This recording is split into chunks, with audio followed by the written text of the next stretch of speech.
Welcome to the Sauce Pod. Welcome back to the Sauce Pod family. I am your host, Taylor, and it's just me today, but I do have a lot to share with you guys. So rain or shine, we are going to get into the news, the updates, the trends that you need to know if you're creating content and growing your brand online. Next week, Anna will be back in the saddle with me, and it'll be off to the races with the both of us. But until then, I'm keeping you company. And before I get into really all the juicy stuff that's going on with ChatGPT, our favorite little robot dude, and before I tell you about all this chaos happening over at that platform formerly known as Twitter, aka X, I do have some other news to share about what's going on in the sauce world. So starting next month, we're going to be adding a new series to the sauce where we're not just telling you about the tips and tricks for building your brand, but we're actually going to sit down with the creators, founders, and entrepreneurs who are doing it themselves or have already done it. And look, I'm not going to name some names right now because we are still editing. We're still tightening up the first few episodes, but we've got some seriously amazing, swoon-worthy guests lined up. One who has managed to hit $500,000 in revenue after bootstrapping a content business entirely by themselves. Another one who's kind of a serial entrepreneur in his own right and has absolutely skyrocketed on YouTube over the last year, as well as several other guests. I can't wait to tell you guys about them. And we're just getting started with this. So we'll be rolling out these episodes in between our regular Sauce Pod updates with Anna and I. So definitely keep an eye out on those. And, oh, one more thing. We do these weekly Twitter spaces with Heather Cooper, right? And the AI community every Friday. And they are so packed full of value, and they really feature some impressive, knowledgeable speakers on AI, as well as creators who have been able to build successful products or communities using AI tools. So they are so value-packed that I don't want you guys to miss them. We're going to be adding those up on our YouTube channel and writing up recaps of them every week so that you don't miss a beat and can snag all that good stuff along with the weekly newsletter over at thesauceffs.substack.com. So that's where you can find all of that. And last week's episode of our AI Twitter Spaces is now up on YouTube, so go check that out as well. You can find us over on YouTube at SaucePod is our new handle. So now let's get on to the news, you guys. Lots of news to get into this week from ChatGPT, OpenAI's ChatGPT releasing a total bombshell that ChatGPT can now hear, see, and speak. It's basically multimodal. And that's going to be rolling out soon. So I'm going to talk about that. YouTube just rolled out some new AI tools for creators. It's kind of a big deal. Threads, well, she has work to do. We know this. We'll talk about what Threads has in the pipeline to try to achieve some of those goals that it has for the long term. And then, of course, the X rundown, everything that's going on at that platform, formerly known as Twitter. Link throttling, Circles is getting shut down, Elon Musk has a new biography out, and there's also some other little saucy snippets that I'll share with you guys. So starting off at the top, the big news here is that OpenAI in their latest update let everyone in on the news that you can now add in images with your queries, and you can even chat using voice now, which you've been able to do previously on the mobile version alone, but now that's rolling into the desktop version. So the features are going to start by rolling into Plus users. So if you're paying, I think in US dollars, $20 a month to have access to ChatGPT Plus, you're going to be the first to get it, and it's going to be rolling out over the coming weeks. Some users already have access to it. And there's so many use cases for this new multimodal feature. Things like helping with storage dilemmas, taking a picture of your car and seeing if ChatGPT is able to solve what should go in first or how much space you have available. to solving math problems or identifying how a website or platform works. There's just like a lot of potential here.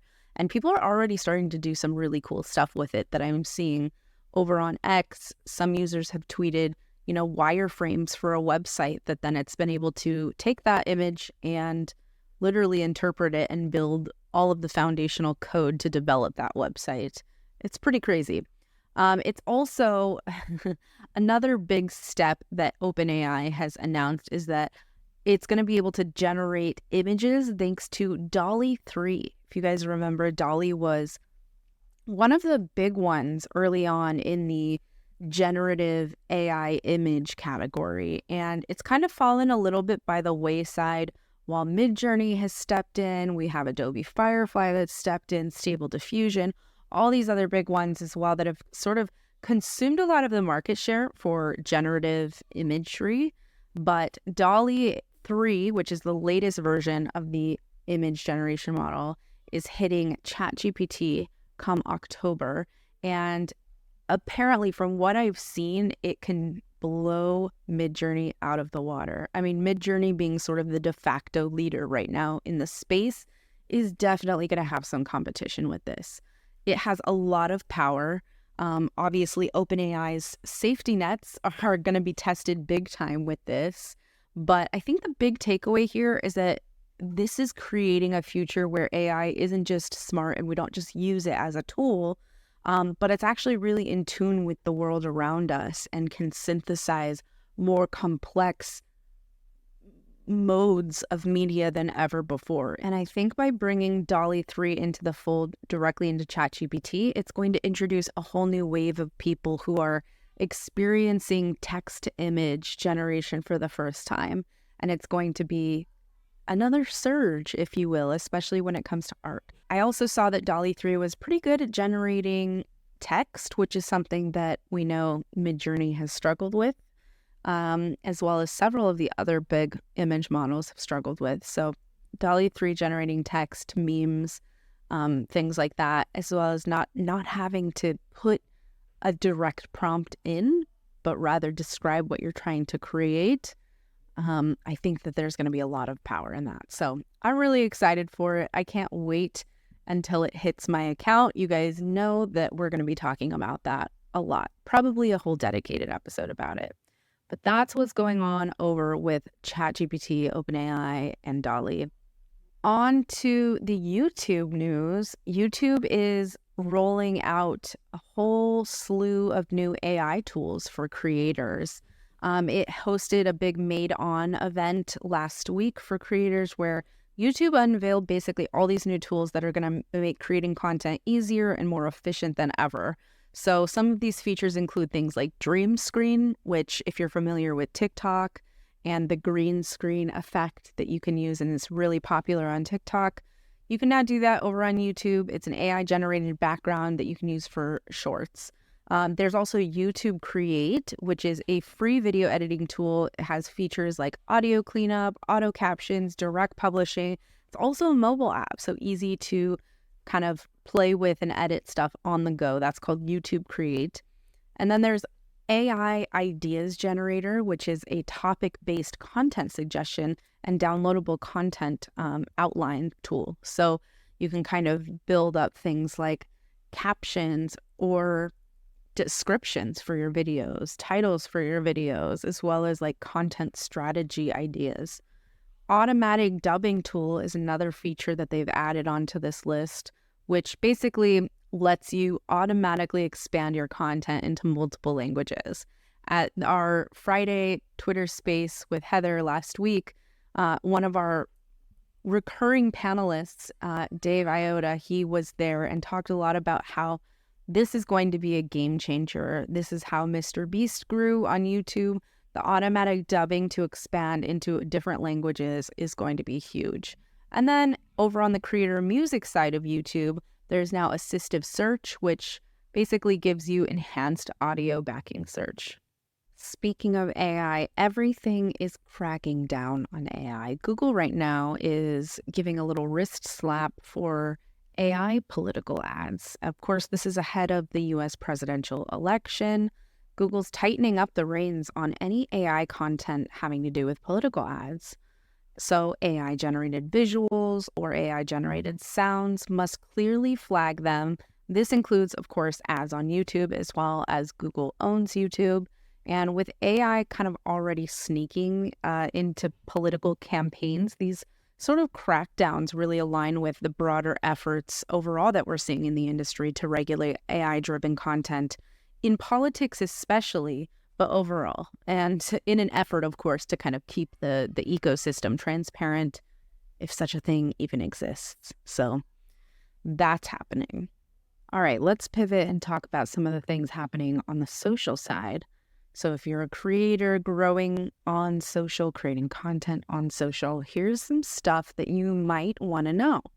Snapchat is still making waves. In fact, Snapchat Plus just hit 5 million paid users, which is kind of a big deal. It's dwarfing X Premium's 1 million users. Look, I know that Snapchat Plus's numbers are kind of just a drop in the bucket compared to their 750 million monthly users. But one thing that Snapchat has done really well is totally nail the value proposition of their product. So they have features like early AI access and extra streak restorers and all kinds of little features and bells and whistles inside once you pay for, I think it's only like $3 or $4 a month for Snapchat Plus.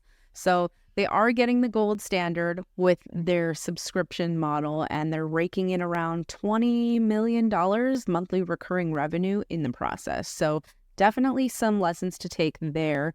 And if you ever doubted Snapchat, just don't. They're doing things. We're watching them.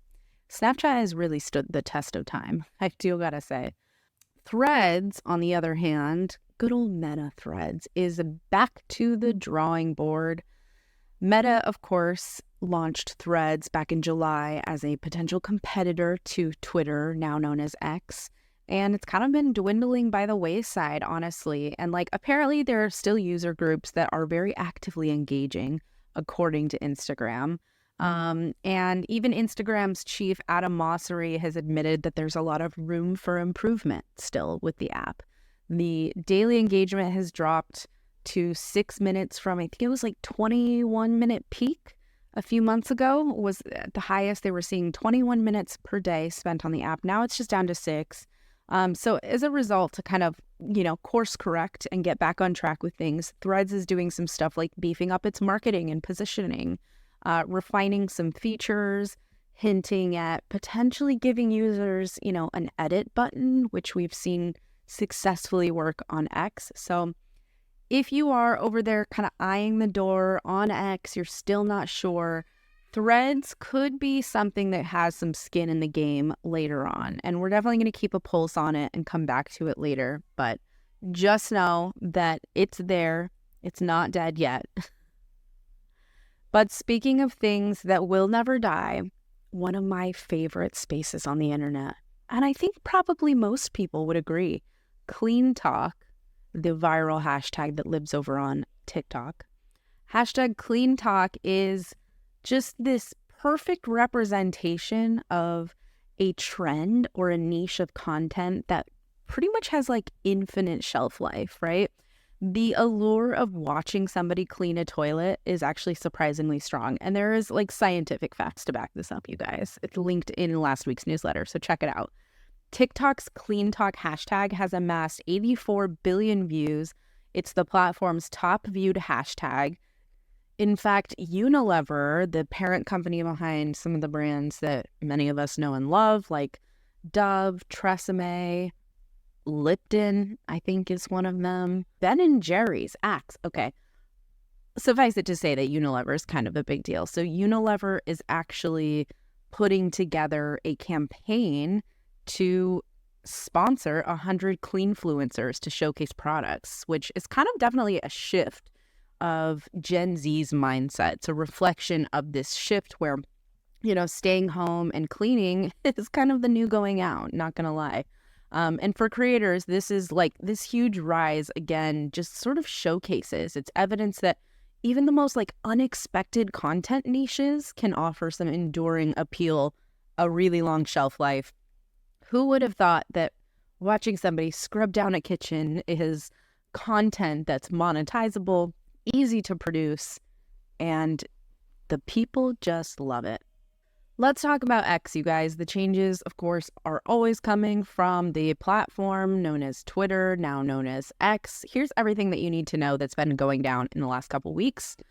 Links are being throttled by X. Surprise, surprise. If you hadn't already decamped to like Blue Sky or Mastodon, or, just decided, let's just put the whole thing to bed and like read a book or go touch some grass, there's this handy visual chart statistics report that the markup recently released that shows basically the precise extent to which Twitter is actually throttling links to competitors' sites.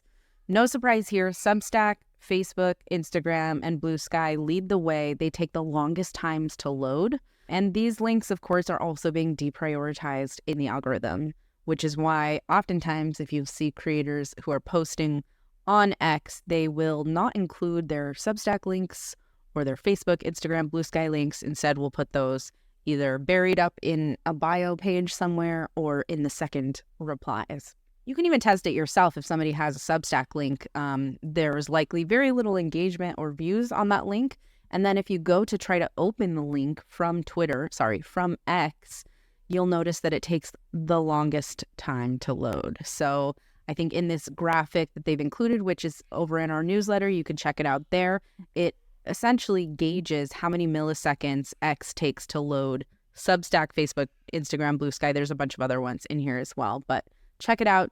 Interesting stuff for sure, and further proof that Twitter is doing things to keep people on its platform. One of the things that it is getting rid of, though, is Circles, which, if you guys remember, Circles only launched like last year or the year before. It hasn't been around that long.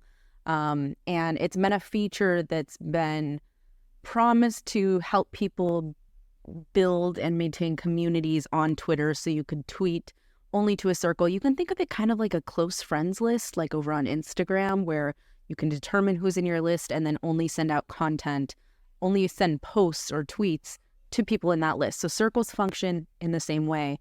But apparently Circles is done. Elon Musk actually hinted that he wanted to shut down the feature a while back, but now it's official, and X is pulling the plug on Circles on October 31st. So if you are using Circles or if you're in a Circle community, just know that that is getting shut down come the end of next month. So it did only launch last year. The whole idea was that it boosts intimate group dynamics and interactions. But, DMs kind of already serve that purpose in many ways, especially on Twitter, where the group chat lives long. It's one of the, I think, favorite features for many users on Twitter is like the beloved group chat. And so that already kind of serves the purpose. So it makes sense why Circles is going away. But just know, if you're using it, time to reshuffle things around. In other news, Elon Musk has a 688-page biography that's now out on bookshelves. So if you plan on picking up the book, which was penned by Walter Isaacson, who is a renowned biographer, peace be with you. Good luck on that one, man. That's a lot. But if you're not, here's some of the stuff that's covered, the highlights, things like family ties, Musk's rocky relationship with his father, the reveal of his third child with Grimes, whose name is, get this, Techno Mechanicus. I'll just let that one sink in for a minute. Musk versus Gates is also kind of a spicy topic. There was a showdown at the Tesla factory apparently a few years back. Grimes had some things to say about it. Also in the biography is mentioned Tesla's eco mission and SpaceX's Martian governance chats and Starlink's interplanetary funding goals. Lots to unpack, I'm sure, in this biography. I can't promise that I'm going to be reading it, but I will definitely be skimming the Cliffs Notes versions of it, and I'll let you guys know if anything good comes out of it. And that's really the bulk of the news that we had for this week. There are a few little saucy snippets that we included, some funny memes, including what the design process actually feels like. You need to check that one out. The way that people are being very innovative in Dunkin' Donuts. There's also some checklists and handy guides that we've included links out to those as well. So check those ones out. We'll be back again next week, and we've got new content, new series coming your way. Don't forget that we like to hang out now over in our Discord server. Every Friday, premium subscribers are invited to hang out with us in a chat where we just kind of chop things up for an hour with the community. You need the paid role to get in there. Once you have it, it's a really, really fun time. Just ask some of our friends who are in it. We hope to see you guys there. And if you ever want to talk sauce, talk shop, let me know. Hit me up. I would love to chat with you. Thanks, guys. Have a fabulous week and stay saucy. Hey guys, that's a wrap for this week's episode of the Sauce Pod. Hope you enjoyed yourself, maybe even learned a thing or two. Don't forget, you can subscribe to us on YouTube. You can also subscribe to our newsletter that goes out every Monday night. All of the latest and greatest tips, news, and trends for content creators and digital entrepreneurs. Until next time, stay saucy.